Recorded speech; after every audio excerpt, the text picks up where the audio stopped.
Joe Biden, originario de Pensilvania, es el presidente número 46 de los Estados Unidos de América. En noviembre del año pasado, Biden cumplió 78 años, lo cual lo convirtió en el mandatario americano más longevo en ocupar el cargo. En diferentes apariciones públicas, el presidente de Estados Unidos se ha mostrado visiblemente desorientado, lo que ha generado que su estado de salud sea un tema analizado por la opinión pública. Muy bien, pues este es un tema relevante porque tiene mucho que ver con cuál será el futuro de las políticas internacionales que no solamente afectan a México, sino afectan a todo el mundo. Cuando nos referimos a la salud del presidente Biden y a la preocupación que existe, pues tiene que ver con hechos que han ocurrido en los últimos meses, en los últimos días, acerca del aspecto cognitivo de Biden. Les voy a mostrar un video donde en campaña, pues Biden se nota aparentemente confundido. Hello, Philadelphia! This is my son, Beau Biden, who a lot of you helped elect to the Senate in Delaware. This is my granddaughter, Natalie. This is Natalie. This is Beau's daughter, and we're out campaigning together, and then...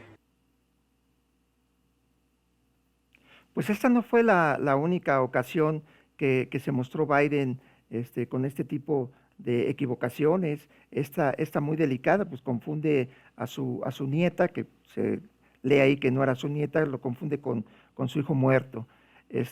Cabe aclarar que este tema no nos parece sano verlo de una forma burlona o de una forma frívola. La salud de los seres humanos es algo muy importante y no merece burlas de ningún tipo. Vamos a ver otro video acerca de estas actitudes del presidente norteamericano.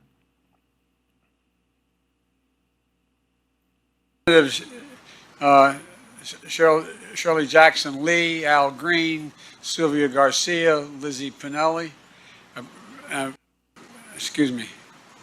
Pinell, and what am I doing here? I'm going to lose track here.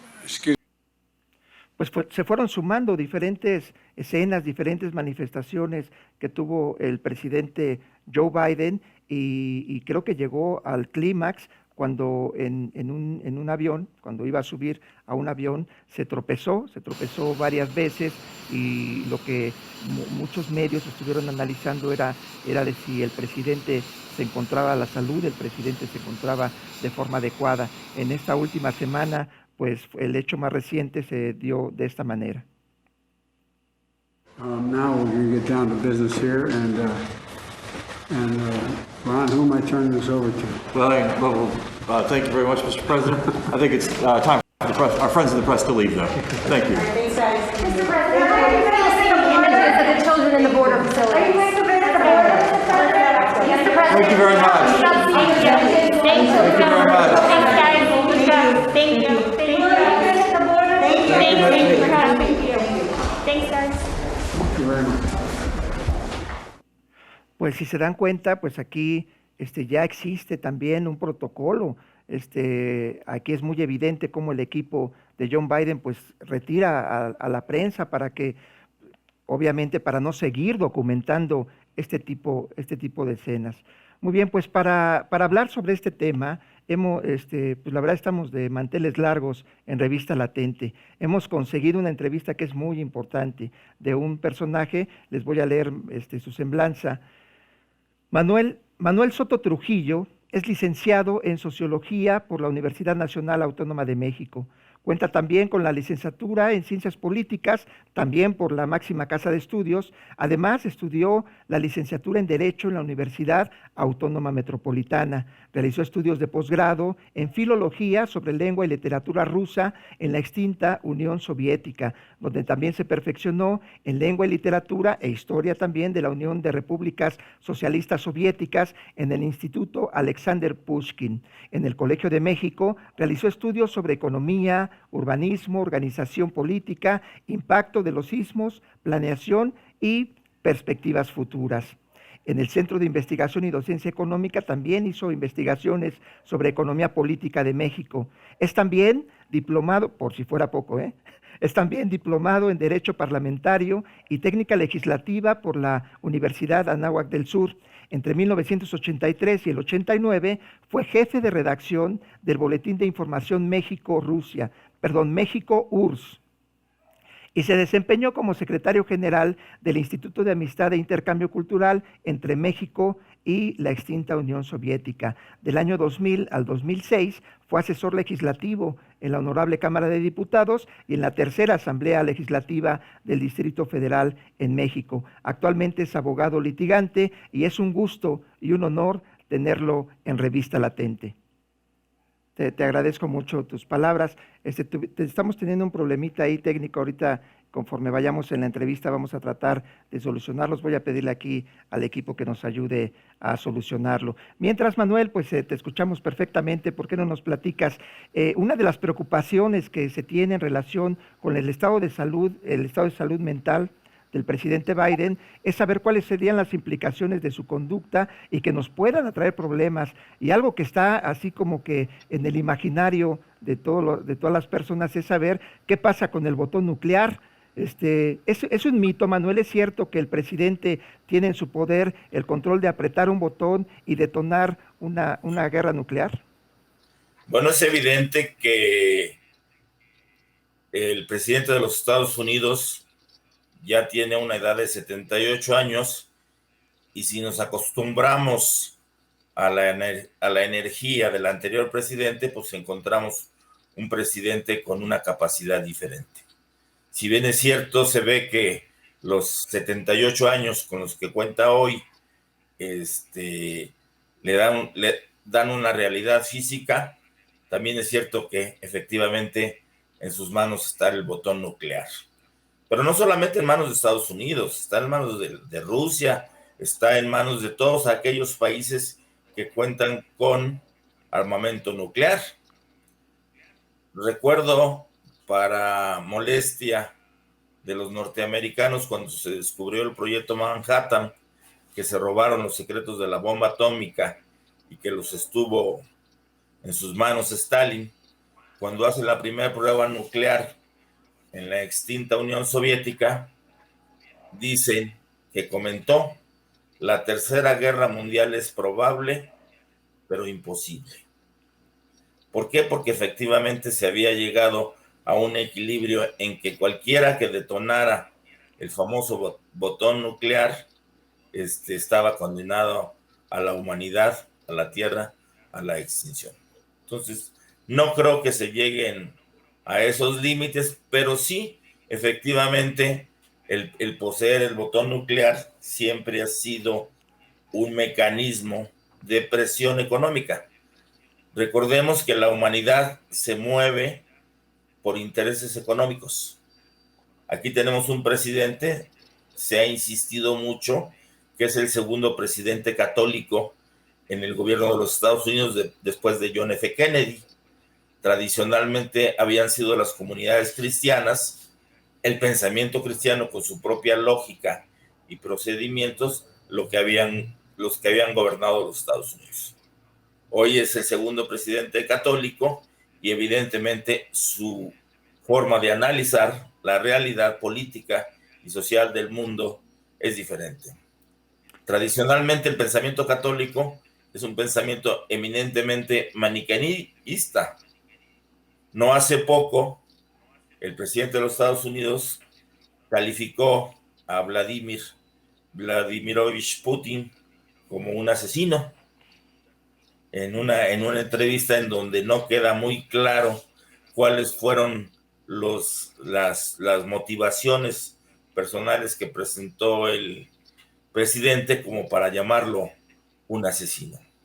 Evidentemente tuvo su repercusión económica inmediata porque la bolsa en Rusia se tambaleó y algunas situaciones en Europa. En el fondo, lo que estamos viendo es que hay nuevas hegemonías económicas que nunca se pensaron que se iban a rehacer.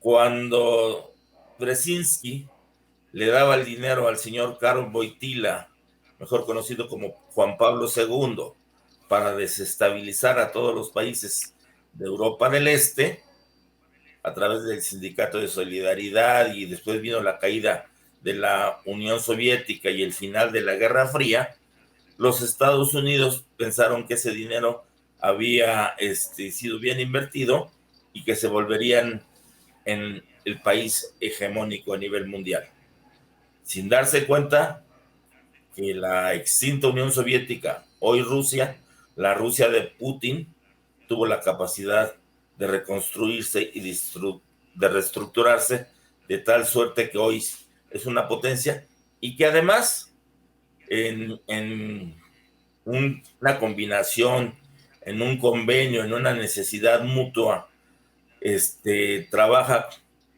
de la mano con China, lo que hace que Asia Central y Europa del Norte se conviertan en unas superpotencias. Lo que molesta. Perdón que te interrumpa, Manuel, ya nos has hablado acerca de las repercusiones económicas de Rusia con el señalamiento que hizo Biden de asesino, pero no sé si recuerdes qué contesta el presidente Putin, qué le dice a Biden, cuál fue su reacción.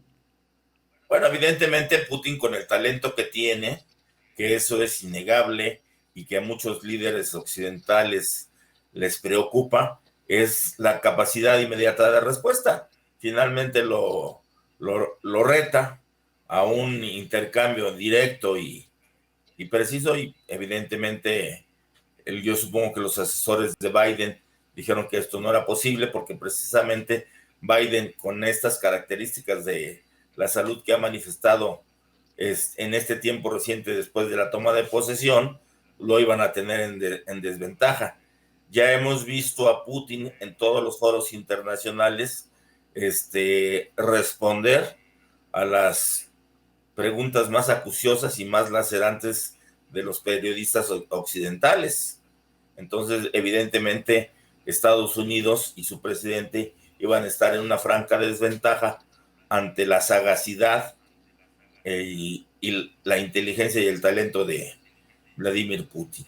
Bien, el gobierno de Estados Unidos contempla dentro de sus políticas que en caso de que el presidente pues muera, que esté enfermo, esté imposibilitado, pues echa a andar la enmienda número 25. En ese caso, pues sería la vicepresidenta Kamala Harris quien ocuparía la presidencia. ¿Cuáles, desde tu punto de vista, Manuel, cuáles serían las consecuencias políticas a nivel internacional en caso de que el presidente dejara la presidencia por temas de salud y ocupara el cargo la vicepresidenta Harris? Es evidente que Kamala Harris es una persona con mucho talento, con la juventud necesaria para poder sustituir en el que yo lo veo remoto, porque creo que todavía Biden tiene grandes perspectivas para desarrollar su trabajo como jefe de Estado.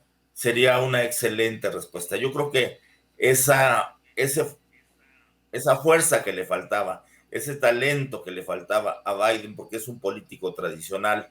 Recordemos que los políticos tradicionales, muchas ocasiones en los Estados Unidos, han tenido una serie de políticas económicas y decisiones de carácter político bastante limitadas, ¿no? Simplemente recordemos que el Partido Demócrata se ha caracterizado por desarrollar guerras alrededor del mundo, y evidentemente eso lastima la economía de la sociedad estadounidense en estos tiempos de pandemia, en donde no solamente se tiene que dedicar recursos públicos al gasto militar, sino hoy se enfrentan al problema grande de la pandemia. Recordemos que en Estados Unidos el gasto militar se realiza a través de empresas privadas, que son las grandes beneficiarias de los contratos de guerra que el gobierno establece. A diferencia, en Rusia es el propio Estado el que tiene las empresas, que es propietario de las empresas que fabrican el armamento, y evidentemente los costos de producción y de operación son totalmente diferentes. Y en este sentido, recordemos, ya para finalizar, que es un dato muy importante, que el problema de fondo siempre ha sido y será económico.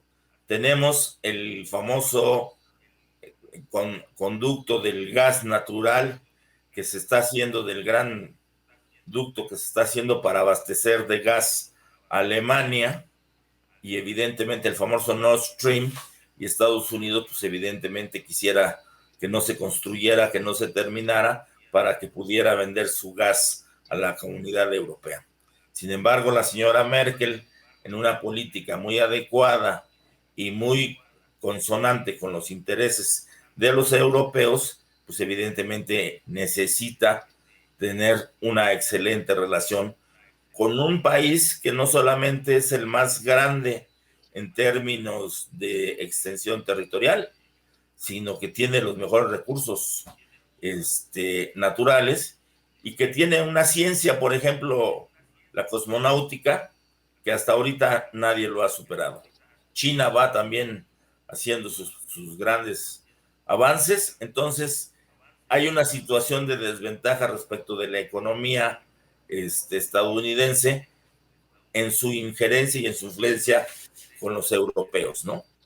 Recordemos que la única política estadounidense es la de crear sanciones, ¿no?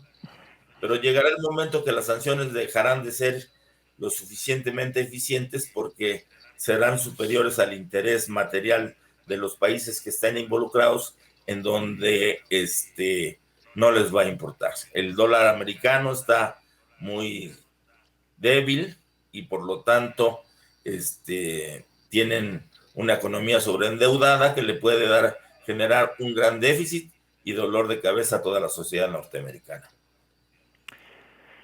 Cuando tú mencionas acerca de este análisis geopolítico donde se incluye China, pues yo pienso que nosotros aquí en este lado del mundo, pues tenemos una percepción de Estados Unidos que a lo mejor es una percepción parcial.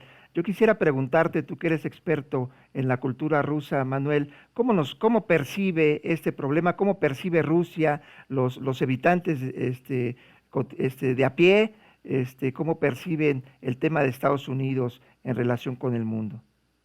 Lo que pasa es que nunca se ha estudiado de manera profunda las raíces culturales de los pueblos eslavos.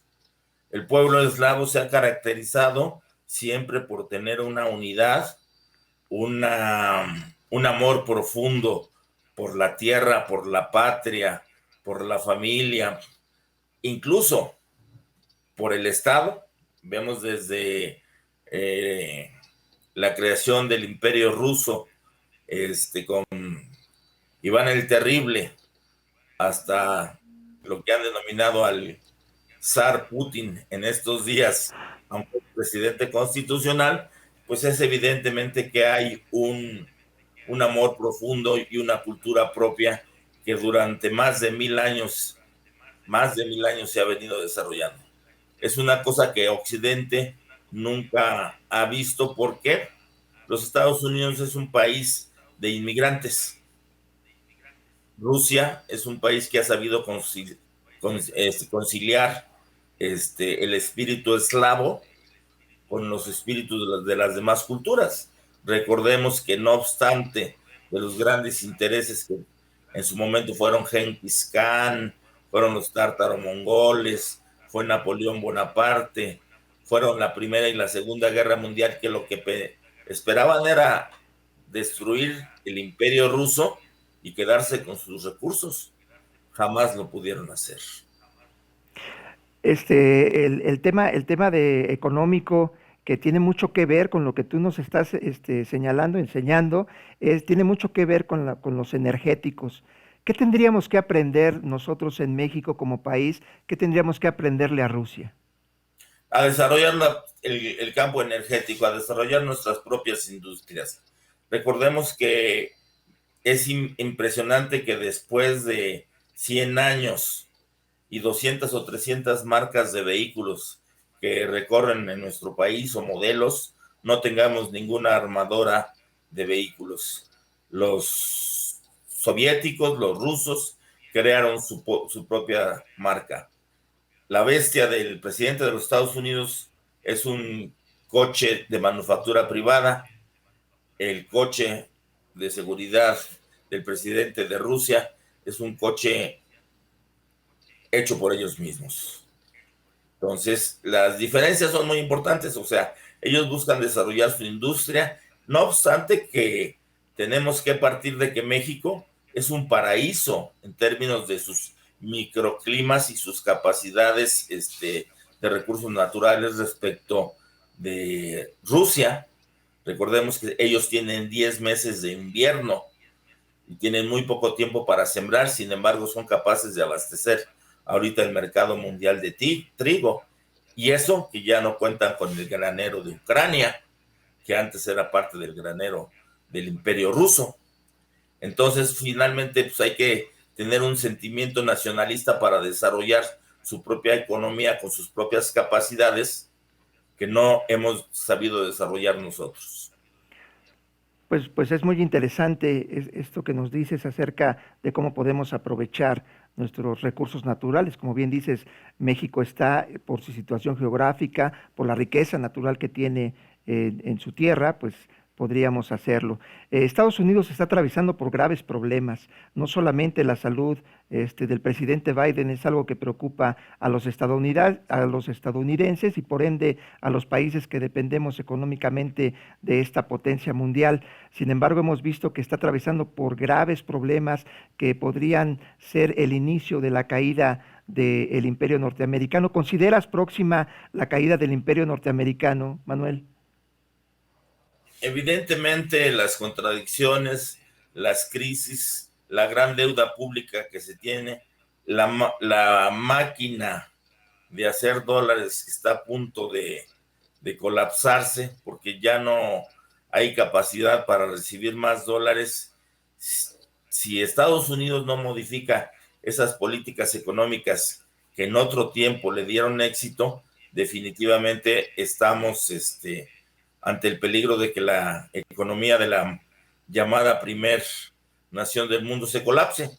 Evidentemente, como sus buenos vecinos, seremos los primeros afectados en ese tipo de crisis que esperamos que no se presenten y tengan los estadounidenses capacidad para reconstruirse sobre bases más reales y bases más sólidas. La producción de bienes y servicios es lo único que le da la posibilidad a cualquier economía de sobresalir y de mantenerse. Basta simplemente echar una mirada a la Europa de la posguerra, en donde a partir del fenómeno de la reconstrucción, hoy Alemania vuelve a liderar el campo de Europa. Pues te agradezco muchísimo, Manuel. La verdad es que es un lujo tenerte como uno de nuestros primeros invitados. Es un honor que nos hayas permitido hacerte esta entrevista y bueno, no tengo más que saludarte, enviarte un abrazo y darte infinitas gracias por haber accedido a esta entrevista. Mi querido Ricardo, te agradezco y te mando un abrazo muy fuerte, esperando que haya sido de interés en los puntos de vista que me permití someter a la consideración de tu amable y atento auditorio.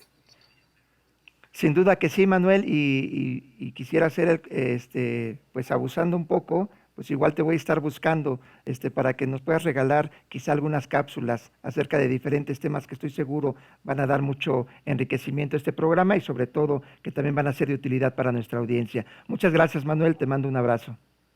Gracias, Ricardo, gusto saludarte.